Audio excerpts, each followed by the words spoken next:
तुम्ही सांगा, माणसं मारली जाते ते कशामुळे? पैशामुळेच.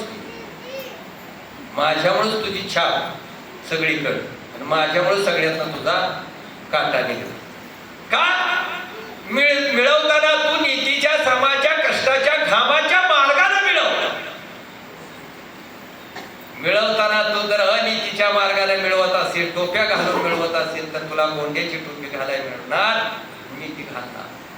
तुम्ही माणसाला फसवू शकता, नीती परिस्थिती काळ ह्याला तुम्ही फसवू शकत. का? नीती परिस्थिती काळ आणि वेळ ही कुणाची गुलाम नाही, कुणाची गुलाम नाही. लक्षात ठेवा. ते त्याची त्याला माफ. जसं कर्म तसं फळ. कुठे जायचं नाही, देवऋषाकडे जायचं नाही, करायचं नाही. तेच म्हणते तुझाही तुझ्या जीवनाचा काय करायचं आहे ते तुला. आणि म्हणून बघा संसाराकडे जरा तिथं मला संसार. मग तुम्ही आता म्हणला की मग संसार दुःख म्हणून सोडून जायचं नाही. काय घरदार सोडला, कुठं आत्महत्या केल्या, कुठं विष पेला, यांना प्रश्न मिटत नाही. इथं आत्म्याला सुद्धा पुढे शांती लावत नाही. अशी उदास आत्मा सुद्धा भटकत राहते. हे कृत्य सुद्धा मान्य नाही. तुला नरदेह दिलाय कशासाठी? सहन कर, काय होत नाही. आणि मग संसार दुःखामुळे तो हिकडे इंगळाला विश्रांती नाही, कुठे रात्रंती न करतो. त्यांचं मत आहे. तर दुसरीकडे संत म्हणतायत की काय म्हणतायत? अवघाचे संसार सुखाचा करीण, आनंद्या भरीण तिन्ही लोक. मग आम्ही काय करायचं? एक संत असे म्हणतात संसार दुःख म्हणून, आणि दुसरे संत काय म्हणतायत? अवघाचे संसार. आम्ही काय करायचं? मधल्याने काय करायचं नाही, त्याचा सार घ्यायचा, असा बसा सोडून द्यायचा, बंद करायचं. म्हणजे काय करायचं?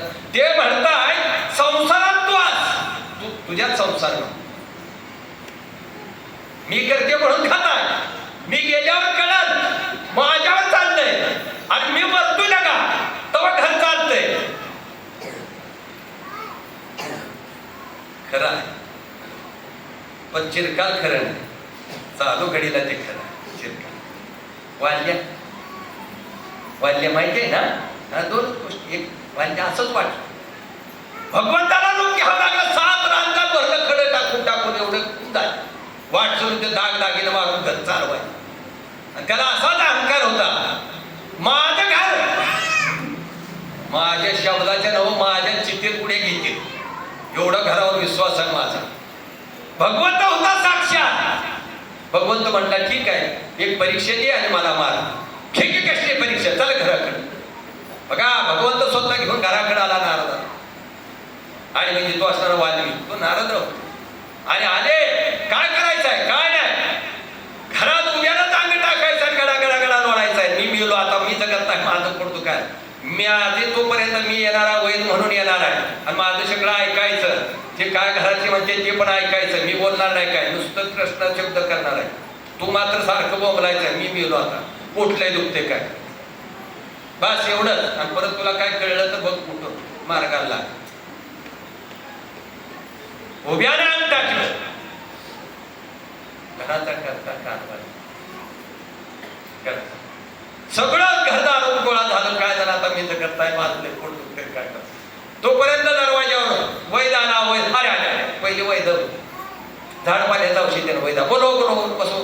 काय झालं? काय झालं? अहो घराचा करता, त्याला काय करावं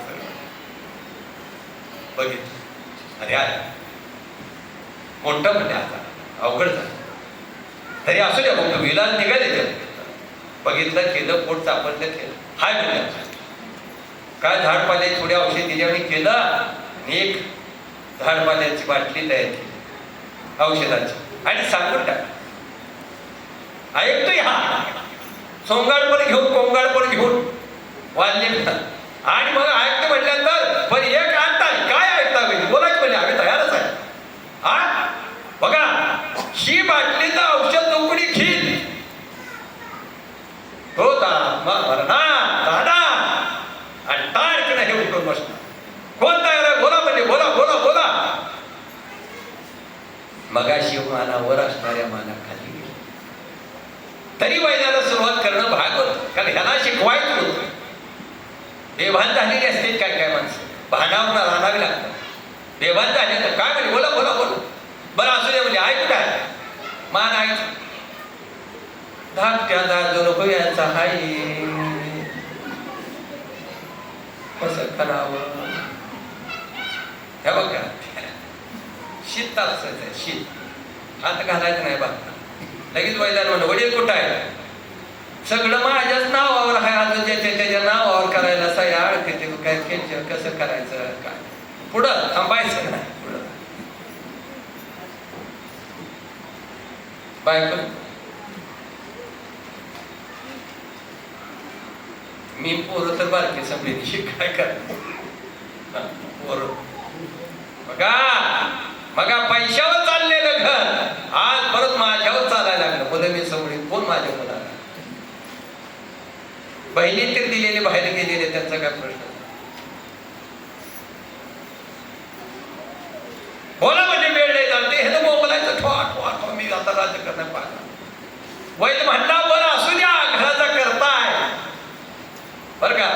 सगळं गाव गेलं तर बरोबर घराचा करता मरून या भावनेनं असू द्या म्हणला. हे बघा या तुमच्या घरासाठी हे औषध मीच पितो.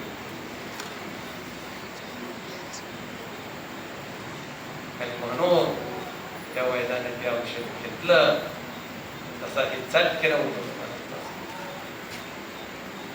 जे कळायचं होतं ते कळलं आणि पाय धरले. यातून काय मार्ग सांगतात? आहे की मार्ग म्हणजे कुठलाही प्रश्न असू द्या उत्तर आहेच. प्रश्न आहे म्हणलं का उत्तर आहेच.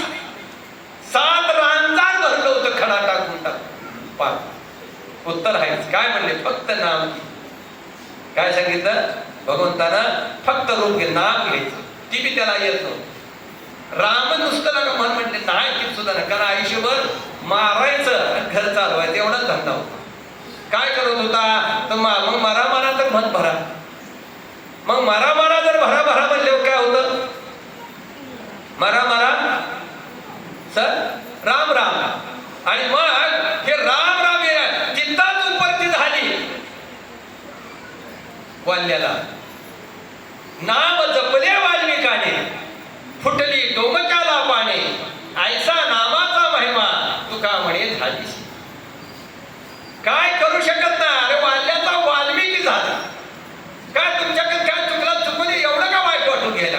आजपासून का मला मला ह्या गावासाठी काय मी नाही करणार. कोण करणार? प्रत्येकाला वाटते शिवाजी जन्माला माझं तर माझ्यात का जिजाऊ साहेबांना का वाटलं माझ्याच? जिजाऊ साहेबांनी पहिल्यांदा सांगितलं लक्षात ठेवा, जेव्हा मुलगा घोडा दानपट्टा तलवार ढाल फिरवू लागला त्यावेळी जिजाऊ साहेबांनी बी पेरला. राजे शुभा हे हिंदवी स्वराज्य व्हावे ती स्त्रींची इच्छा. माझी नव्हे, तुमचे वडील विजापूरच्या दरबारात सदा त्यांची इच्छा आहे की हे हिंदवी स्वराज्य व्हावे ही ती माझी. दुसरे एक सांगितलं या यज्ञात स्वहा झाला तरी ऐकून त्या मुलाला हिंदवी स्वराज्याचा यज्ञ कर. केवढा त्याग आहे, केवढा त्याग का सहन केलेलं मला. ही शिंदखेडच्या दखोजी जाधवांची भाव भाव नाही का निजामशहाचा जो किल्ला भुईकोट किल्ला कुंतलगिरी माहिती आहे का? बघा तिथं हा किल्ल्यावर मारते गुलवून.